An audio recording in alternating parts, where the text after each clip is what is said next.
Hi everyone. So I took this footage of Angel a couple of weeks ago in the stable, and I thought I'll use this just to tell Angel's story really. So I thought I'll do a bit of a voiceover and just explain where she came from and what I'm doing with her. So I'm using it as sort of a pre-training Angel video. So Training Angel series will come out hopefully soon. It's going to be a bit more long and drawn out than Mai's. Mai is 4 in May and Angel is only 3 in May.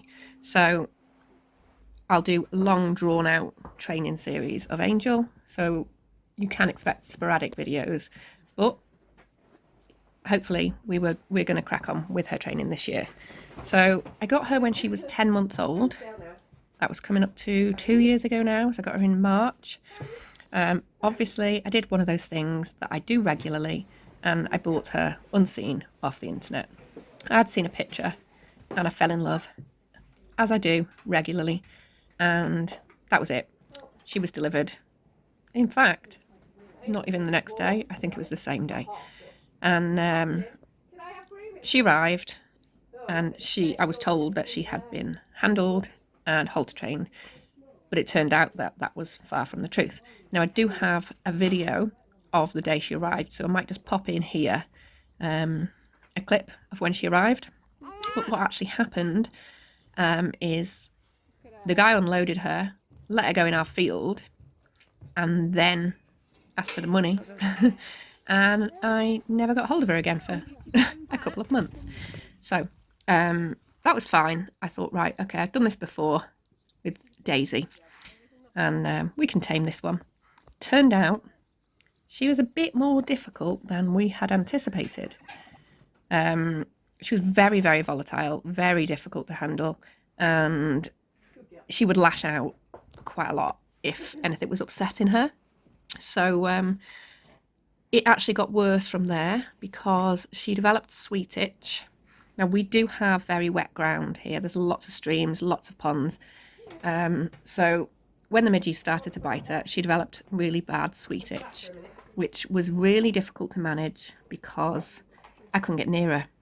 And whenever I could get near her, I was hurting her, trying to rub cream into sores. She actually had wounds. She'd rubbed her mane completely out until it was bleeding and dry. All her legs were bleeding.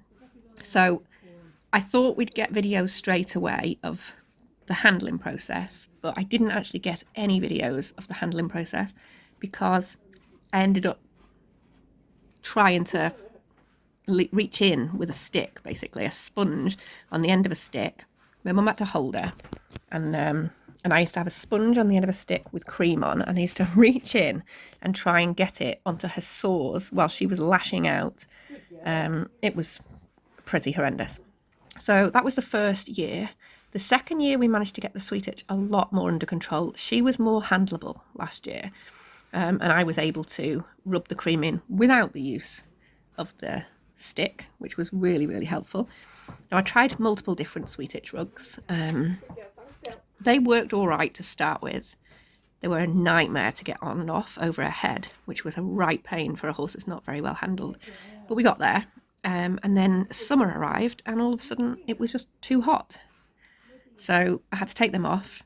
In the end, I managed to get it under control. One of our friends recommended a cream called Summer Freedom Salve. And I was just rubbing that all along the main line, rubbing it into her tail every couple of days. And wow, that is absolutely amazing stuff. So we actually managed to get through the summer just rubbing this into her mane. I was rubbing it under her belly, which was pretty scary because she was prone to lashing out. But, you know, she came round, and at the end of the summer, I think it got to about November, and she was having a particularly itchy period this year. And the vet came out. They couldn't inject her because she was a little madam. So instead they gave a course of steroid tablets. They were actually meant for dogs. So we had those, and also a dose of ivermectin. And she's been absolutely fine ever since then. Now I know it's been through the winter, so I know I could be in for another bout really, but we'll see. We'll see how we get on.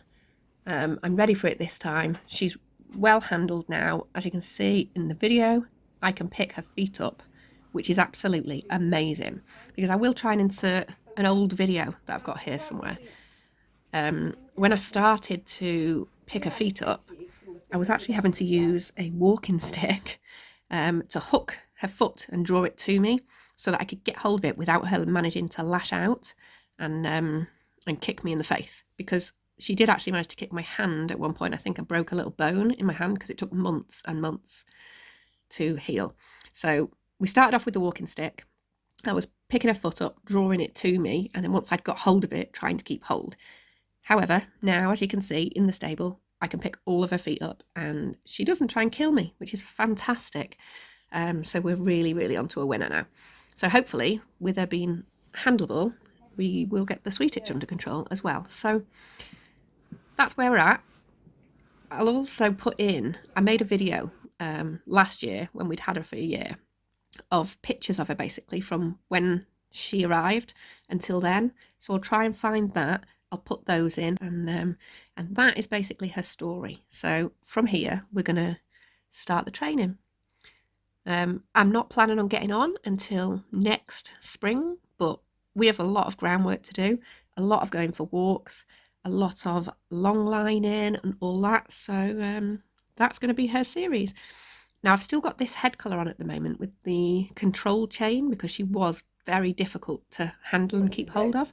I think I've just got it there now for reassurance because she's actually fine. When she's tied up there, I haven't got it clipped onto the chain. I've just got it clipped onto the normal head collar. But when I lead her out, I've been clipping it onto the chain. Now, at the end of this video, I actually forgot to reclip it onto the chain and I walked back to the field and she was absolutely no problem. So I think it's all in my head now. I think she's actually starting to live up to her name because she's really, really badly named. She's actually called Tiresel Angelique, which is Angel for short, and she has been anything but an angel. She's like a little spotted devil, but I think we've turned a corner, so watch this space. As I said, it will be a long drawn out series, but sporadic videos here and there of how she's getting on, and I will try and keep that up until we are riding her next year.